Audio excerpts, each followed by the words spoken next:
നമസ്കാരം. ഞാന് 18 വർഷമായിട്ട് മാത്തമാറ്റിക്സിന് കുട്ടികൾക്ക് ട്യൂഷൻ എടുക്കുന്ന ഒരാളാണ്. കുട്ടിക്കാലം തൊട്ട് മാത്സ് എനിക്ക് ഏറ്റവും ഇഷ്ടപ്പെട്ട സബ്ജക്റ്റ് ആയിരുന്നു. കാരണം ഭാഷ, ലാംഗ്വേജ് എനിക്ക് ബൈഹാർട്ട് ചെയ്ത് പഠിക്കുക എന്നുള്ളത് ഭയങ്കര ബുദ്ധിമുട്ടായിട്ടാണ് തോന്നിയിട്ടുള്ളത്. അപ്പം മാത്സ് ആണെങ്കിൽ അങ്ങനെ ബൈഹാർട്ട് ചെയ്യാനൊന്നുമില്ല, ആലോചിച്ചിരുന്ന് ചെയ്യുക. അങ്ങനെയാണ് എനിക്ക് മാത്സ് ഒരുപാട് ഇഷ്ടമായത്. ഞാനൊന്നും ബൈഹാർട്ട് ചെയ്ത് പഠിക്കാറില്ല. ഇങ്ങനെ മാത്സ് പ്രാക്ടീസ് കൊണ്ടായിരുന്നു എനിക്ക് നല്ല മാർക്ക് കിട്ടിയിരുന്നത്. പിന്നെ ഞാൻ പ്രീ ഡിഗ്രിക്ക് ഫസ്റ്റ് ഗ്രൂപ്പ് എടുത്തു, മാത്സ് ആണ് അപ്പൊ മെയിൻ. അത് കഴിഞ്ഞ് ഡിഗ്രിക്ക് മാത്സ് മെയിൻ ആയിട്ട് എടുത്തു. അത് കഴിഞ്ഞ് ഞാൻ BEdും മാത്സിൽ തന്നെയാണ് ചെയ്തത്. അപ്പൊ എന്റെ ഈ ഒരു എക്സ്പീരിയൻസും ഉണ്ട്. മാത്സ് പഠിക്കുന്ന രീതി, ചില ക്ലാസ്സുകളിലൊക്കെ ചെല്ലുമ്പോൾ മാത്സ് പെട്ടെന്ന് മനസ്സിലാവില്ല. കാരണം അത് ടീച്ചേഴ്സിനെ ഡിപ്പെൻഡ് ചെയ്താണ് ഇരിക്കുന്നത്. നന്നായി ക്ലാസ് എടുക്കുന്ന ടീച്ചേഴ്സിന്റെ ക്ലാസ്സിലാണെങ്കിൽ നമുക്ക് മാത്സ് വളരെ വേഗം മനസ്സിലാവും. അപ്പൊ എന്റെ അടുത്ത് ട്യൂഷന് വരുന്ന കുട്ടികളാണെങ്കിലും ചിലപ്പോ ബാക്കി എല്ലാ സബ്ജക്റ്റിനും നല്ല മാർക്കുണ്ട്, മാത്സ് മാത്രം ഇവർക്ക് അറിയില്ല, അങ്ങനെ മിസ്റ്റേക്സ് വരുത്തുന്നു എന്നൊക്കെ പറഞ്ഞ് പേരൻസ് പറയാറുണ്ട്. പക്ഷെ അവരെ നമ്മൾ കുറച്ചുനാള് ക്ലാസ് എടുത്ത് കഴിയുമ്പോൾ നമുക്ക് മനസ്സിലാവും അവർക്ക് ടീച്ചേഴ്സ് പറയുന്ന മനസ്സിലാവാത്തത് കൊണ്ടാണ് അവര് മാത്സ് ചെയ്യാതിരുന്നതെന്ന്. അപ്പൊ അങ്ങനെ ഒരു കേസ് ഉണ്ട് മാത്സിന്റെ കാര്യത്തില്. കുട്ടികൾക്ക് പറഞ്ഞ് നന്നായി മനസ്സിലാക്കി കൊടുക്കുന്ന ഒരു ടീച്ചറാണെങ്കിൽ അവർക്ക് അത് നന്നായിട്ട് ചെയ്യാൻ പറ്റും. പിന്നെ ഒരു വിഭാഗം കുട്ടികളുണ്ട്. അപ്പൊ ഈ മാത്സ് നന്നായി പഠിക്കുന്ന കുട്ടികൾ എന്ന് പറഞ്ഞാൽ അവരുടെ ബ്രെയിനിന്റെ വലത് ഭാഗമായിരിക്കും കൂടുതൽ വർക്ക് ചെയ്യുക. ചില കുട്ടികൾക്ക് ഇടത് ഭാഗമായിരിക്കും കൂടുതൽ വർക്ക് ചെയ്യുക. അവർക്ക് ഈ ഭാഷാപരമായ കഴിവുകളായിരിക്കും കൂടുതലുള്ളത്. അപ്പം അങ്ങനെ രണ്ട് കാറ്റഗറിപ്പെട്ട കുട്ടികളുണ്ട്. ചിലർക്ക് മാത്സ് എത്ര പറഞ്ഞു കൊടുത്താലും മനസ്സിലാവായികയുണ്ട്. അങ്ങനെയുള്ളവര് ഈ ലാംഗ്വേജുമായിട്ട് ബന്ധപ്പെട്ട കാര്യങ്ങളിലൊക്കെ നല്ല കഴിവ് തെളിയിക്കുന്നവരായിരിക്കും. ചില സോഷ്യൽ സ്റ്റഡീസിനൊക്കെ നല്ല മാർക്ക് വാങ്ങുന്ന കുട്ടികളുണ്ട്. പക്ഷെ മാത്സിന് അവർക്ക് മാർക്ക് കുറവായിരിക്കും. അങ്ങനെ കുട്ടികളെ ഞാൻ കണ്ടിട്ടുണ്ട്. അപ്പൊ അവർക്ക് ആ ഒരു ബ്രെയിനിന്റെ പ്രത്യേകത കൊണ്ട് അവർക്ക് മാത്സ് ചെയ്യാൻ താല്പര്യം ഉണ്ടാവില്ല. അപ്പൊ അങ്ങനെയുള്ളവർക്ക് സ്പെഷ്യൽ ക്ലാസ് ഒക്കെയാണ് വേണ്ടത്. അവർക്ക് വെറുതെ ഈ ലോജിക്കലായിട്ട് തിങ്ക് ചെയ്ത് ചെയ്യുന്നതിന് പകരം വിഷ്വലായിട്ടുള്ള കാര്യങ്ങളൊക്കെ കാണിച്ച്, പക്ഷെ അതൊക്കെ നമ്മുടെ സ്കൂളുകളിൽ എത്ര പ്രാക്ടിക്കലായിട്ട് ചെയ്യാൻ പറ്റും എന്നുള്ളത് എനിക്കും അറിയില്ല.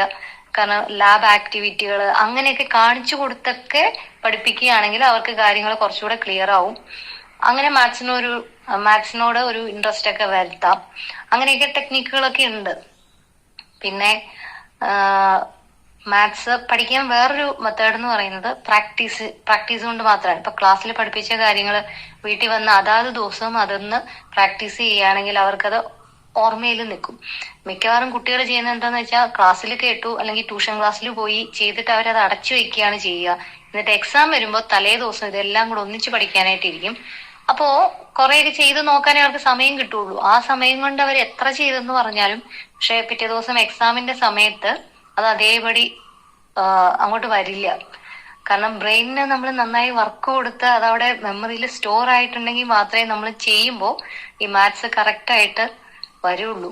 കാരണം തലേ ദിവസം പഠിച്ചതൊന്നും അത്രയ്ക്ക് നമ്മുടെ മെമ്മറിയിൽ ഇരിക്കില്ല. കുറെ കാര്യം ഒന്നിച്ചങ്ങോട്ട് കൊടുത്തു കഴിയുമ്പോൾ അത് സ്റ്റോർ ചെയ്ത് വെക്കാനൊന്നും മെമ്മറിയിൽ സ്റ്റോർ ചെയ്ത് വെക്കാനൊന്നും അത് പറ്റുന്നുണ്ടാവില്ല. അപ്പൊ ചെയ്തു വരുമ്പോ മിസ്റ്റേക്സ് വരാൻ ചാൻസ് കൂടുതലാണ്. എന്നിട്ട് കുട്ടി പറയും ഞാനിത് നന്നായി പഠിച്ചതാണ്, പക്ഷെ എനിക്ക് അവിടെ തെറ്റി ഇവിടെ തെറ്റി എന്നൊക്കെ പറയാറുണ്ട്. കാരണം സിമ്പിൾ മിസ്റ്റേക്സ് വരുന്നത് ഈ പ്രാക്ടീസിന്റെ കുറവ് കൊണ്ടാണ്.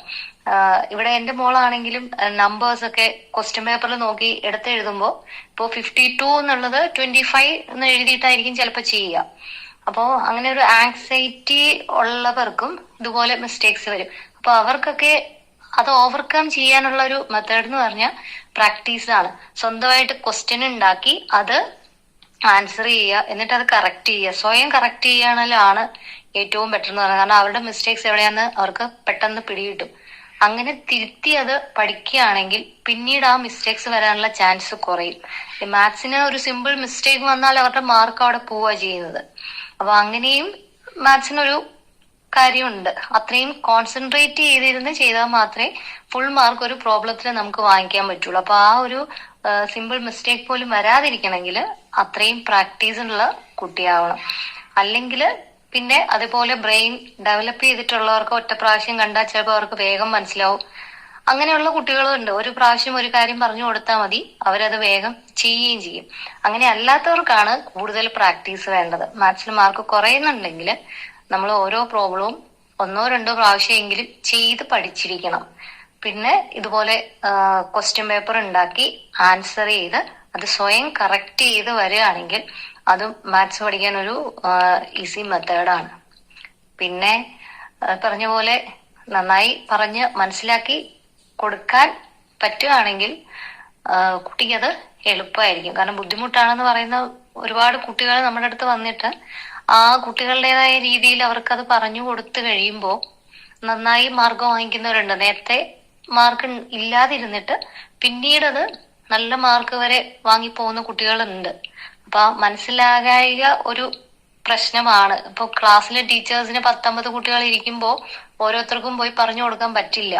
കാരണം അങ്ങനെ ഒരു സബ്ജക്റ്റ് ആണല്ലോ മാത്സ്. അത്രയും നന്നായി കുട്ടി ക്ലാസ്സിൽ ശ്രദ്ധിച്ചിരിക്കുകയും വേണം ടീച്ചർ എന്താ പറയുന്നത് എന്നുള്ളത്. അപ്പൊ അങ്ങനത്തെ കാര്യങ്ങളൊക്കെ കൊണ്ടാണ് എനിക്ക് തോന്നുന്നു പൊതുവെ കുട്ടികൾക്ക് മാത്സ് ബുദ്ധിമുട്ടാണ് എന്ന് പറയുന്നത്. പിന്നെ ഒരു കാര്യമുണ്ട്, ടെക്സ്റ്റ് മാത്സിനെ നന്നായി വായിക്കുകയും വേണം. മിക്കവാറും കുട്ടികൾ മാത്സിന്റെ ടെക്സ്റ്റ് വായിക്കാറില്ല. കാരണം ക്ലാസ്സിൽ കേട്ടു, അല്ലെ ട്യൂഷൻ ക്ലാസ്സിൽ കേട്ടു, അവരുടെ അത്രയ്ക്കുള്ളതേ അവർക്ക് കിട്ടുന്നുള്ളൂ. പക്ഷെ എക്സാം ഒക്കെ ആവുമ്പോഴേക്കും ഇപ്പൊ ക്വസ്റ്റ്യന്റെ രീതികളൊക്കെ മാറ്റിയിട്ടുണ്ട്. ഡയറക്റ്റ് പ്രോബ്ലം ചോദിക്കുന്നതിന് പകരം ഇൻഡയറക്റ്റ് ആയിട്ട്, അതായത് ലോജിക്കൽ തിങ്കിങ് കൂടുതലായിട്ടുള്ള ടൈപ്പ് ക്വസ്റ്റ്യൻസ് ഒക്കെയാണ് വരിക. അപ്പൊ അതിനൊക്കെ ആൻസർ ചെയ്യണമെങ്കിൽ ഇവർക്ക് തിയറി പാർട്ട് നന്നായി അറിഞ്ഞിരിക്കണം. വെറുതെ പ്രോബ്ലം മാത്രം ചെയ്ത് പഠിച്ചത് കൊണ്ടും കാര്യമില്ല. അതിന്റെ പിന്നിലുള്ള തിയറി മനസ്സിലാക്കിയിട്ട് വേണം ഈ പ്രോബ്ലം ചെയ്യാൻ. അപ്പൊ ആ തിയറി മനസ്സിലാക്കണമെന്നുണ്ടെങ്കിൽ ടെക്സ്റ്റ് നന്നായി വായിക്കണം. അപ്പൊ അങ്ങനത്തെ കാര്യങ്ങളും മാത്സിലുണ്ട്. അപ്പം ഞാൻ എപ്പോഴും കുട്ടികളോട് പറയാ, നിങ്ങൾ ടെക്സ്റ്റ് നന്നായി വായിച്ചിട്ടേ എക്സാമിന് പോവാവുള്ളൂ. കാരണം ഈ വൺ മാർക്ക് ക്വസ്റ്റ്യൻസ് ഒക്കെ ആ തിയറിയെ ബേസ് ചെയ്തിട്ടായിരിക്കും. ചിലപ്പോൾ ക്ലാസ്സിൽ ചെയ്ത പ്രോബ്ലത്തിനെ ബേസ് ചെയ്തല്ല ക്വസ്റ്റ്യൻ ചോദിക്കുക.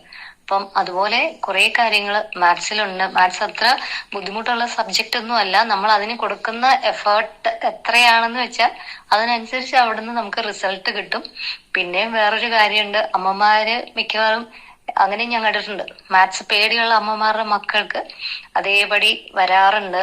അമ്മയ്ക്ക് മാത്സ് അറിയില്ല എന്ന് പറഞ്ഞ് അതേ രീതിയിൽ കുട്ടിയെയും ആ രീതിയിലേക്ക് മാറ്റുന്ന അമ്മമാരും ഉണ്ട്. എനിക്ക് അനുഭവം ഉള്ളതാണ്.